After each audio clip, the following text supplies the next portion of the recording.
சரி ஓகே. எல்லா கடையிலும் மோசம் அதெல்லாம் நடக்கும். நம்மளுக்கு என்ன பூ வருது என்ன இருக்கு சொல்லுவா. இருக்கட்டும் விடு, அப்படி சொல்லாத. இப்போ நாளைக்கு பாரு 30,000 இது வருமாப்பா, 30,000 வீண் செலவு தானப்பா. நம்மளுக்கு என்ன பூவா வந்துருக்காங்க 8 டன் டெய்லியும். என்ன 10 கிலோ மல்லிகைப்பூ கொச்சி ஒரு வாரத்தை கொச்சி உன் கடையில கொச்சி வருமானம் என்ன செய்ய போறேன்? வருமானம் ஒரு 6 மாசம் 10 ரூபா செலவு. இல்லப்பா உன் கடையில ஓரமா எப்ப இதை கொச்சி அழிக்கிறா கொட்டார தூக்கி போடான்னு சொல்ல போறேன். அதெல்லாம் இல்லை, ஏன்னா கொட்டை மார்க்கெட்டுக்குள்ள 6 சொல்கிறேன். எல்லா கடையிலும் எங்கேயும் கொட்டணும். ஒரு சாக்லேட் வாங்க போறேன், இடையே பார்க்க போறேன், உன் கடையில கொச்சி அழிக்கிட்டு நம்மளுக்கு ரைட்டாப்பா போயிட்டு வந்த கடை இருக்குல்ல, கடை இல்லாட்டி அது போச்சு. இது எதுக்கப்பா அவவே லட்சமா வாங்குறவனே போடாம வச்சிருக்கேன். மாசம் லட்ச ரூபா வருமானம். நம்ம என்ன போட்டாச்சுன்னா மக்கள் எல்லாம் ஆரம்பிச்சு பாரு.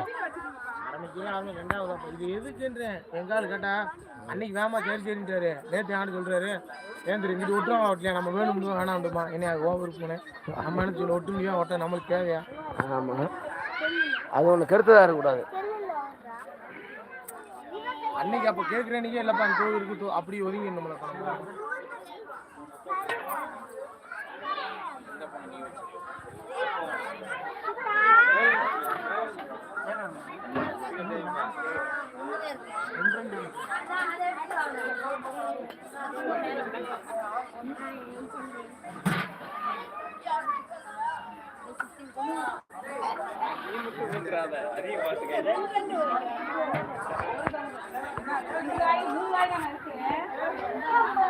ஏன்னா ஒரு கல் வச்சுக்கணும்ப்பா. இந்த கல் டைல்ஸ் வச்சு 1 நேரம் உடஞ்சியே வந்துடும். ஒரு கல் சாப்பிட கல் தூக்கி அந்த வச்சுக்கணும். பரமட்டாவே இருந்து போகுது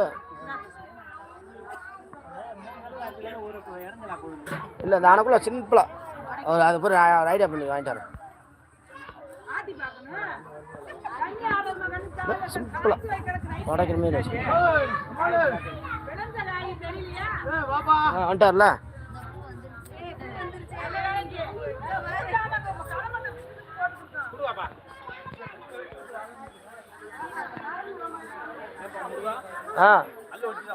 பட்டை பன்னீர் வந்திருக்காருல.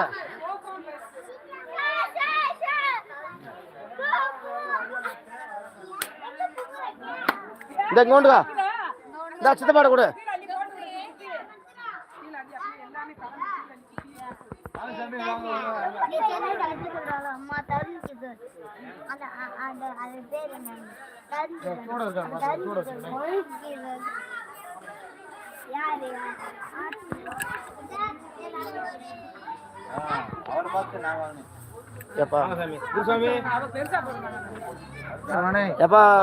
புதுப்பாண்டிய நம்ம முஸ்லிம்ட்டியில் பஸ் ஸ்டாண்ட் இருக்குல்ல, அந்த விநாயகருக்கு விருதம் பூசாரி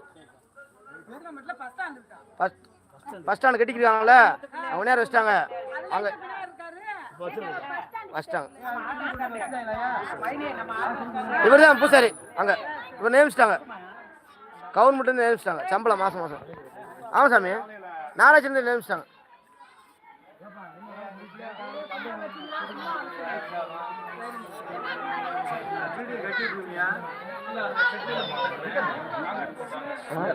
அந்த மூலையில் வச்சுக்காங்க தக்க.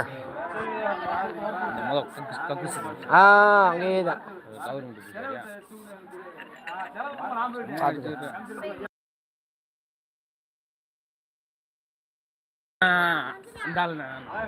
மனசு வச்சுக்க சாமி. உனக்கு வந்து சின்ன பையன் நீ இல்லை சாமி.